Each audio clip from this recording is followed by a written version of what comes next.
While delivering his acceptance speech into the Pro Football Hall of Fame, Rayfield Wright said, quote, "I learned a poem in the 8th grade titled The Road Not Taken. It's about two roads. One was well-traveled, the other was grassy and wanted wear. Through this poem, I discovered that life would give me choices.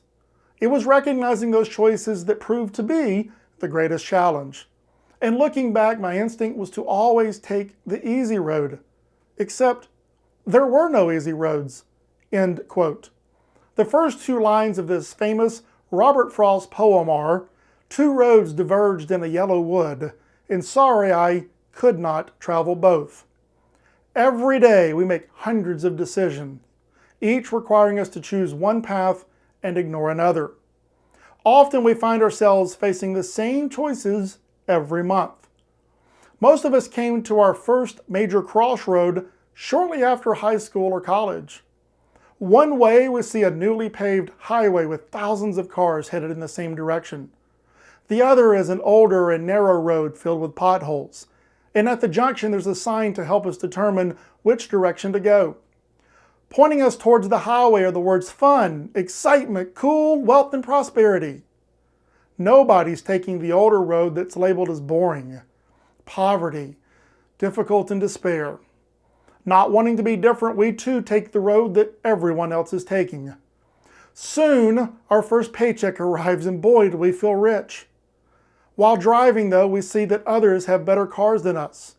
So, we go out and finance a new car. At the beginning of the next month, we come to that same junction and realize that everything the sign says is coming true.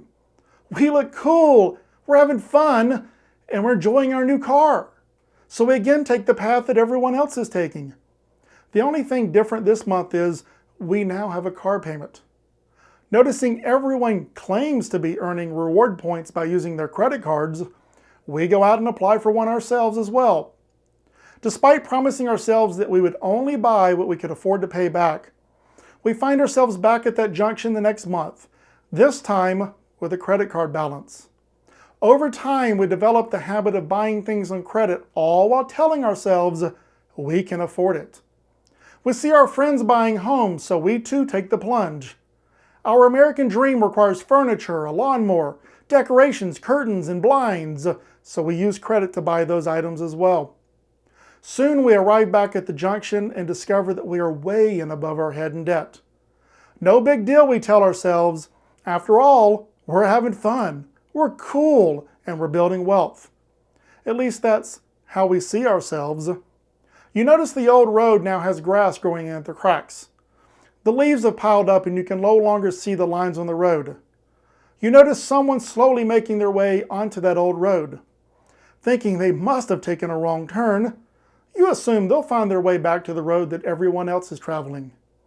Soon you get to the point where you're running out of money before the month does. You have no money set aside for retirement. You've got less than $1,000 in savings and you're living paycheck to paycheck. Deep down, something doesn't seem right, but you continue doing what you've been doing because it must be the right way. Everyone else is doing it and the sign says that you're headed towards something great. One day though, your car breaks down. You've got no savings, your credit cards are maxed, so you resort to having to borrow money from a friend or a relative to pay for the repairs. You do make it through the month, however, and finally come to that same crossroad again. This time, you see another car take the other road. It's hardly recognizable, so you can't understand why anyone would take that path. Intrigued, you decide to park and take a closer look at the sign. You notice that it's attached to a single pole. You look at the backside to see the writing matches what is on the front. You can't understand why anyone would take the road to boring, poverty, difficult, and despair. The road looks almost impassable. It just doesn't make sense. As you approach your car, though, you start to question what you've just seen. You quickly walk around to the backside of the sign, this time to see something that you had never noticed before. Someone has turned the sign around and painted the opposite side. This has led you and everyone else in the wrong direction. It is now clear to you that wealth and prosperity come from following the road less traveled. As you look down that road, you realize the journey will not be easy. but heading in a new direction, you leave that crossroad for the very last time. Following the overgrown path wasn't easy. In fact, it was very difficult in the beginning. Eventually, though, the road opens up and becomes more passable. Over time, you find the road much easier to travel than any you have ever been on before. The views are magnificent. You're in awe of the hidden beauty that exists there. Who knew this rugged path would eventually lead to this? You're out of debt. Your house is paid for. You have thousands of dollars saved for emergencies. You have the money to send your children to college. You have wealth that just a decade earlier never seemed possible. So, how can I be so sure of what's down that path, you ask? Well, because that's my story. Right now, you're sitting at the crossroad wondering what's down that other road. For years, you have found yourself in the same spot month after month. You follow the crowd because that's what you thought you were supposed to do. But there's that part of you that's never really felt comfortable following the crowd. You know there has to be a better way.